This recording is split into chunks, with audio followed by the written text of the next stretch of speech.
Assalamu alaikum wa rahmatullahi wa barakatuh. Merci à tous nos abonnés pour votre soutien et votre présence sur cette chaîne. Si vous êtes nouveau ici, nous vous invitons à vous abonner pour ne rien manquer de nos vidéos inspirantes sur le Coran, les sourates, les douas et la spiritualité islamique. Qu'Allah accepte vos efforts et nous permette ensemble de grandir dans la foi et la lumière. Barakallahu faikum. Dans le silence des nuits profondes, lorsque le monde semble se reposer et que les cœurs sincères se tournent vers leur Créateur, une prière s'éleva avec une humilité rare. Cette prière venait du prophète Zacharia, un homme dont les cheveux avaient blanchi avec le temps, mais dont la foi demeurait lumineuse et inébranlable. Les années avaient dépassé, et avec elles, l'espoir humain d'avoir un enfant. Sa femme était connue pour sa stérilité, et lui-même avait atteint un âge avancé. Pourtant, dans son cœur, il n'y avait ni désespoir, ni doute. Car celui qui connaît vraiment Allah sait que la puissance divine dépasse toutes les limites de la logique humaine. Dans la solitude de l'adoration, Zacharia se tourna vers son Seigneur avec une invocation empreinte de douceur et de confiance. Il ne demanda pas simplement un enfant, mais un héritier spirituel, quelqu'un qui porterait la lumière de la foi et guiderait les gens vers la droiture. Son désir n'était pas personnel ou mondain. Il aspirait à voir la continuité du message divin parmi son peuple. Le Coran rapporte ce moment rempli de sincérité. Dans la sourate Maryam, Allah nous rappelle cette invocation pleine d'espoir. « Seigneur, mes os sont affaiblis et ma tête s'est enflammée de cheveux blancs. Cependant, je n'ai jamais été malheureux en te priant, ô mon Seigneur. » Sourate Maryam 19.4. Ces mots révèlent un cœur totalement confiant en la miséricorde divine. Zacharia reconnaissait sa faiblesse humaine, mais il savait que la puissance d'Allah n'a aucune limite. Et c'est précisément dans ces moments de vulnérabilité sincère que la réponse divine se manifeste. Puis vint l'annonce extraordinaire. Les anges lui annoncèrent qu'Allah lui accorderait un fils, un enfant pur et béni, qui porterait un nom unique, Yahya. Ce nom n'avait jamais été donné auparavant. Ce détail souligne la singularité de cet enfant et la mission exceptionnelle qui l'attendait. La naissance de Yahya n'était pas seulement un miracle biologique, c'était un signe spirituel puissant. Elle rappelait à toute l'humanité que lorsque les portes semblent fermées et que les espoirs humains disparaissent, la porte d'Allah reste toujours ouverte. Dans cette histoire, il y a une leçon profonde pour chaque croyant. Parfois, la vie nous place face à des situations qui semblent impossibles. Les circonstances peuvent nous faire croire que certaines choses ne se réaliseront jamais. Mais l'histoire de Yahya nous enseigne une vérité éternelle. La patience et la confiance en Allah peuvent transformer l'impossible en réalité. Car pour celui qui a créé les cieux et la terre, rien n'est trop difficile. Et lorsque la prière est sincère, elle trouve toujours son chemin vers la miséricorde divine. Après cette naissance extraordinaire, l'enfant béni grandit sous la protection et la sagesse d'Allah. Très tôt, quelque chose d'unique se manifesta dans sa manière d'être. L'enfant n'était pas comme les autres. Dans son regard se lisait une profondeur inhabituelle et dans son comportement, une sérénité qui dépassait son âge. Cet enfant était Yahya, celui qu'Allah avait choisi pour porter un message de pureté et de droiture. Alors que la plupart des enfants sont attirés par les jeux et les distractions, Yahya montrait une inclinaison naturelle vers la réflexion et la spiritualité. Son cœur semblait déjà éveillé à la présence d'Allah.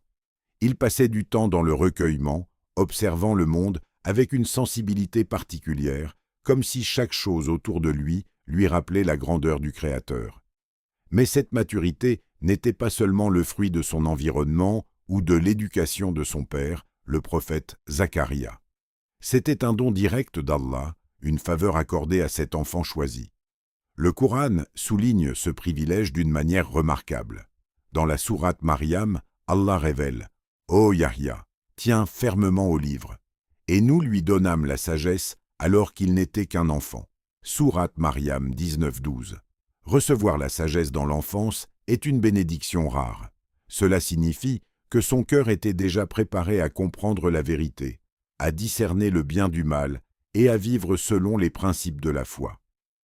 Yahya ne cherchait pas la reconnaissance des gens ni les plaisirs éphémères de ce monde. Ce qui nourrissait son âme, c'était la proximité avec Allah et la recherche de la vérité. Son enfance fut donc marquée par l'apprentissage du livre, la méditation sur les signes d'Allah et une profonde discipline intérieure. Chaque jour renforçait sa relation avec son Seigneur. Sa douceur et son humilité impressionnaient ceux qui le rencontraient. Il parlait peu, mais ses paroles portèrent du sens. Il observait beaucoup, et son cœur restait constamment tourné vers la droiture. Dans cette phase de sa vie se trouve une leçon précieuse pour chaque croyant. L'histoire de Yahya rappelle que la foi peut être cultivée dès les premières années de la vie. Lorsque le cœur d'un enfant est nourri par la spiritualité, il peut grandir avec une conscience forte d'Allah, car la véritable éducation ne consiste pas seulement à transmettre un savoir, mais à éveiller une âme. Et l'enfance de Yahya en est l'un des exemples les plus lumineux. À mesure que les années passaient, les qualités spirituelles de Yahya devenaient de plus en plus visibles. Ce qui frappait ceux qui le rencontraient n'était pas seulement sa connaissance ou sa sagesse, mais la pureté profonde qui émanait de son caractère. Dans un monde où beaucoup cherchent la reconnaissance, la richesse ou l'autorité, Yahya incarnait une autre forme de grandeur, celle d'un cœur entièrement consacré à Allah. Sa vie était marquée par une simplicité remarquable. Il ne recherchait ni les honneurs ni les privilèges. Sa priorité était la droiture, la sincérité et la fidélité à la vérité. Cette pureté se manifestait dans ses paroles, dans ses actions et même dans son attitude envers les autres. Yahya était connu pour sa douceur et sa compassion. Il traitait les gens avec respect et bienveillance, rappelant par son comportement que la foi véritable transforme le cœur avant de transformer le monde. Le Coran décrit cette noblesse morale avec des mots d'une grande profondeur. Dans la sourate Maryam, Allah évoque les qualités exceptionnelles qu'il avait accordées à ce prophète. Et nous lui avons donné de notre part tendresse et pureté. Et il était pieux, dévoué envers ses parents, et il n'était ni arrogant ni rebelle. Sourate Maryam 19, 13 à 14. Ces versets révèlent trois aspects essentiels de sa personnalité. D'abord la pureté, une qualité qui signifie que son cœur était préservé des corruptions du monde. Ensuite, la compassion, qui faisait de lui une personne attentive aux autres et sensible à leurs souffrances. Enfin l'humilité, car malgré sa mission prophétique, il ne se considérait jamais supérieur aux autres. Son respect envers ses parents était également remarquable. Dans une époque où l'orgueil pouvait facilement s'installer dans le cœur de ceux qui détiennent une autorité spirituelle, Yahya restait profondément humble et reconnaissant. Il comprenait que la véritable proximité avec Allah se manifeste aussi dans la manière dont on traite sa famille et les personnes qui nous entourent. Mais la pureté de Yahya n'était pas seulement personnelle. Elle avait aussi une dimension sociale et spirituelle. Il appelait les gens à revenir vers Allah, à purifier leurs intentions et à abandonner les injustices. Son message rappelait que la vraie noblesse ne dépend ni du statut ni de la richesse. La dignité véritable naît d'un cœur sincère, rempli de foi, de compassion et d'humilité. Et dans la vie de Yahya, cette vérité brillait avec une clarté rare. Lorsque sa maturité spirituelle devint évidente, la mission de Yahya apparut avec clarté. Allah ne l'avait pas choisi uniquement pour sa pureté personnelle, mais aussi pour guider un peuple qui avait peu à peu perdu le sens profond de la droiture. À cette époque, les enfants d'Israël avaient hérité de révélations et de lois divines, mais beaucoup s'étaient éloignés de l'esprit véritable de ces enseignements. Les pratiques religieuses existaient encore, mais les cœurs s'étaient parfois endurcis et les injustices se répandaient dans la société. Dans ce contexte, Yahya devint une voix de rappel et de réveil spirituel. Son message était simple, mais puissant. Revenir à Allah avec sincérité. Il appelait les gens à purifier leurs intentions, à abandonner les comportements injustes et à restaurer la conscience de Dieu dans leur vie quotidienne. Son appel ne reposait pas sur la peur ou la contrainte, mais sur la vérité et la profondeur de la foi.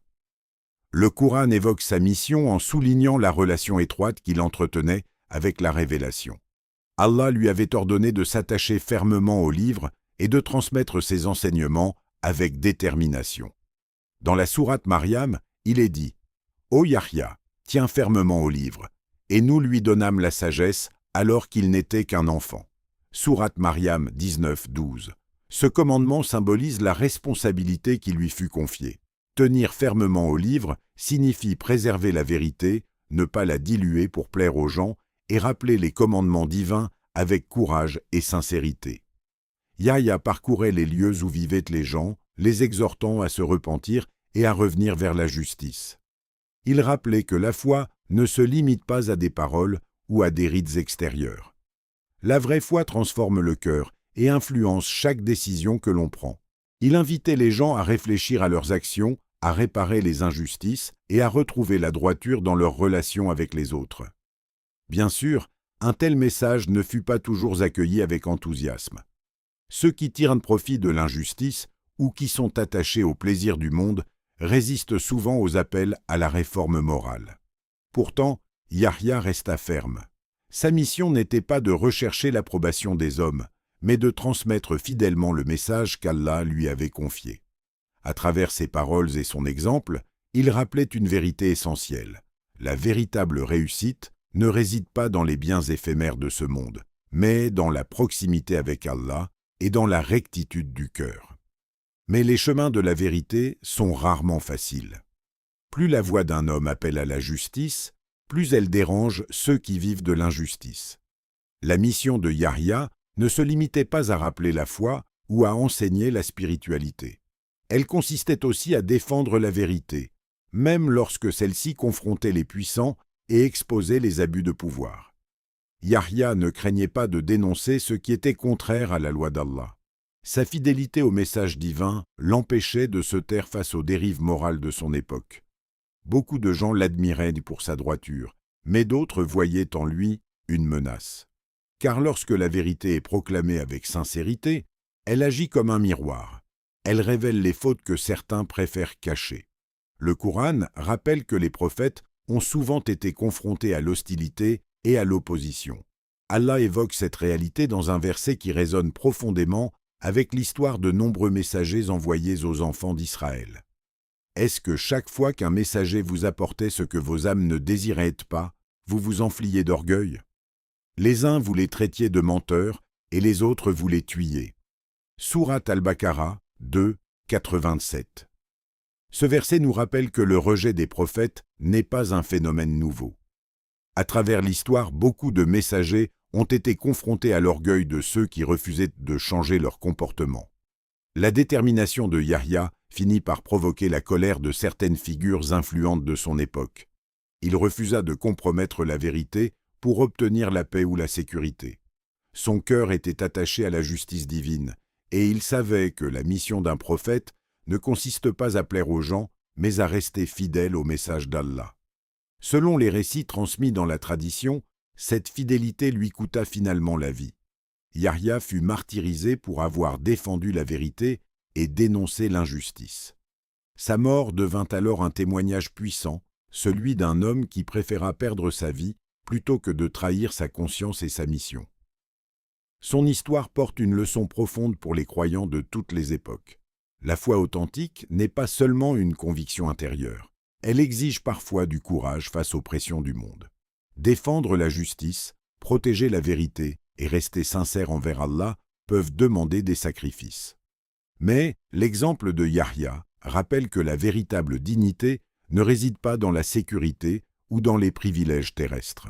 Elle réside dans la fidélité à la vérité, même lorsque le chemin devient difficile. Ô Allah, toi qui as guidé tes prophètes et rempli leur cœur de sagesse, accorde-nous la sincérité, la patience et la pureté du cœur que tu as accordé au prophète Yahya, A.S. Aide-nous à rester fermes dans la vérité, à purifier nos intentions et à marcher sur le chemin de la droiture. Pardonne nos fautes, éclaire nos cœurs par la lumière de la foi et rapproche-nous de toi. Amen. Merci pour votre soutien. N'oubliez pas de liker, commenter, partager et vous abonner pour continuer ce voyage de foi ensemble. Assalamu alaikum.